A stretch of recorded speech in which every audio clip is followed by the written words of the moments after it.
So what was Jared, what was your sobriety journey like? Ooh, Because well, how long have you been sober now? I hit So 5 mad years because in October. okay, I saw it on your I think Instagram, I Yeah, think. Yeah, and I October was I hit. like, I've been dating him for almost 2 years, and I have to look at his neck sometimes to figure it out.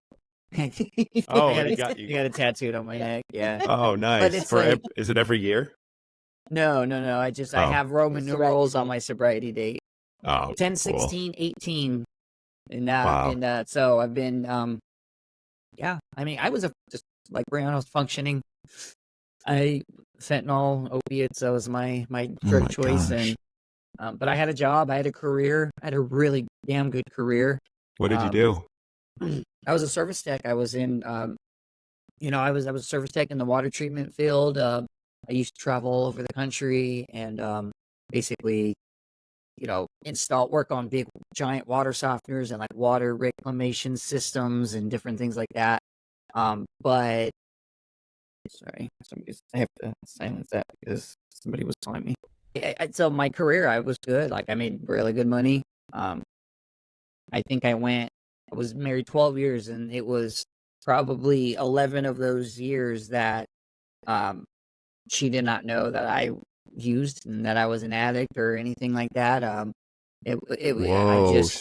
I was good at pulling it off, but it wasn't until like the last, year of my recovery or of my addiction where I got involved with certain organizations and I was making money the wrong way and I just started getting sloppy with everything. I lost my job. Like it was like I went from like Was it everything. related? Was losing your job related?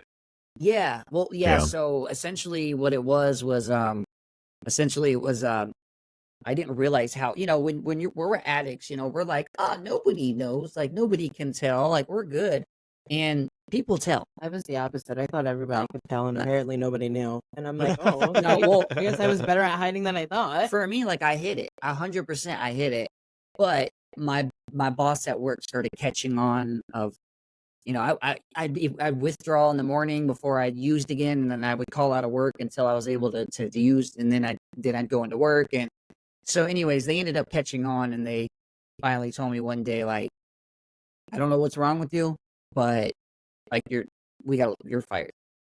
Um, but after I went back to work for those same very people, after 4 4 years, almost 4 years. But once I hit my 1 year recovery, I emailed them because they were like family to me. So I emailed them and I said, listen, I apologize for the way that I was when I was in active addiction.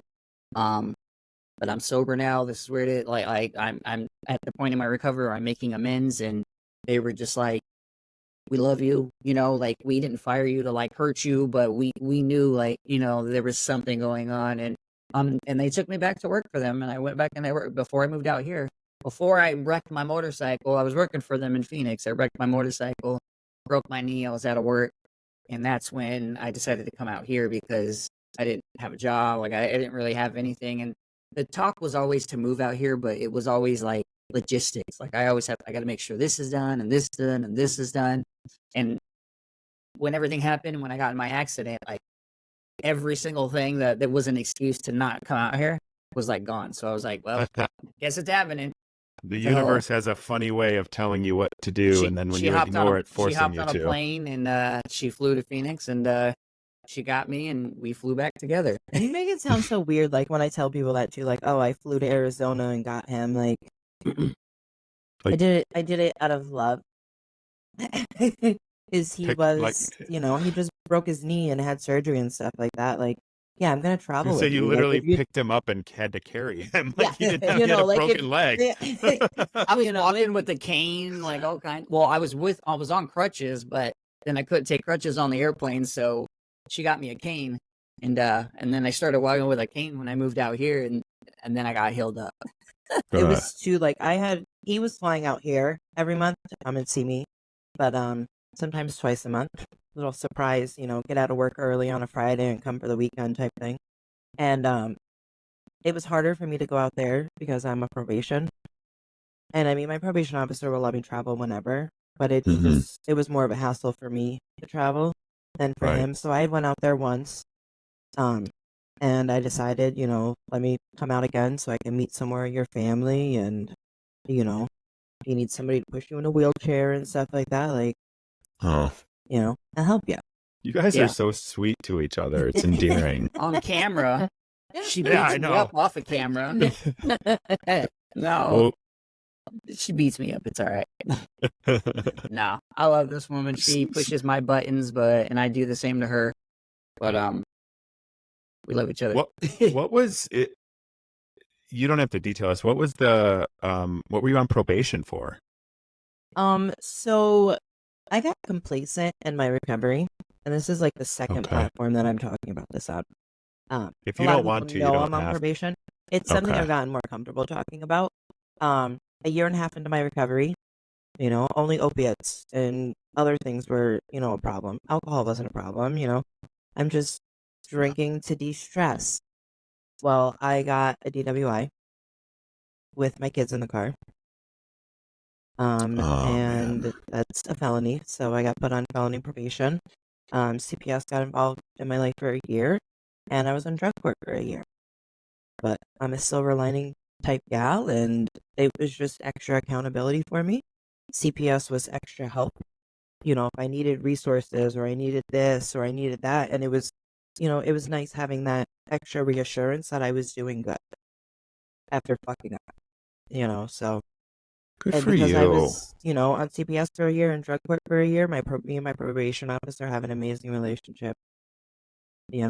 So I'm still on probation as of April 22nd. It'll be 2 years that I've been on probation, so I have another 3 years left. Wow. Well, thank you for sharing that. Yeah. That is it's brave for you to say that, especially because it was with your kids and everything Yeah. that followed that. So, That's the I hard think, yeah, I think you should be proud of yourself. One, for finding the silver lining and really holding yourself to a higher standard than you had previously. I mean, that's absolutely. incredible growth out of a horrible situation where many people would fall worse into whatever hole they were in. So That's why I you have should, to. I always have to look, like they say, like manifesting stuff. If I'm like, oh, fuck, this happened. Oh, my life is ruined. Oh, I don't have my license. I live in a town where there's no public transportation. I have to call the drug court line Monday through Friday. And I'm working overnights. I'm working 11 p.m. to 7 a.m. That line opens up at 7:30 in the morning. And then I have to find a ride to go get drug tested. wow. And then be You able do to that Monday sleep. through Friday? And then be able to sleep and get up with my kids at 2:45. She's past that. She doesn't do that now. She's graduated. Yeah. I only did that for Well, the first year. even at But- that time, like I was like working full time overnight, no vehicle. There's no buses here. There's no cab companies. We have no Ubers, no nothing. Nothing. So I'd have to call, and if my number got called, I had to find a way down. I had to stay awake after just working and being awake, yeah. taking care of the kids. I'd have to stay awake and find a ride to go get drug tested. And then come home and get some sleep before I had to be up to get my kids off the bus again. But I fucking did it. I did it because I had to. And it's kind of crazy because there's things, if I don't want to do it, I don't do it now. And I look back at that and I'm like, you did it. Like, you're capable of doing it. Yeah, you It's did. And yeah. you continue to every day. That's the difference is it's every day. And your approach is admirable. I I was failed. going to say ad-worthy. That's not a word. I failed 2 screens, and it's not because I peed dirty. It's because I had no way of getting down there to screen. So because I didn't pee, not getting screened. Yeah, it was an automatic fail. But I mean, 12 months, 52 weeks of calling every single day for 52 weeks, and I only missed twice with not having a vehicle, no license. He wasn't living here. This was before I even met him. That's like a bigger brings to the front a bigger issue, I think, which is typically people who are in that situation are going to have less resources to get to the places they need to get, which means they're more likely to get the two failures or more or whatever, which is ultimately going to keep them in this bad situation where they Yeah. can't get out of probation, they relapse, something happens to their kids. Like this is that's a huge issue. I got lucky though. It's because I was on CPS on top of drug court and CPS put me on drug court. If I could not find a ride, I would contact them and somebody would come out and pick me up and bring me. I see. So I got very lucky there.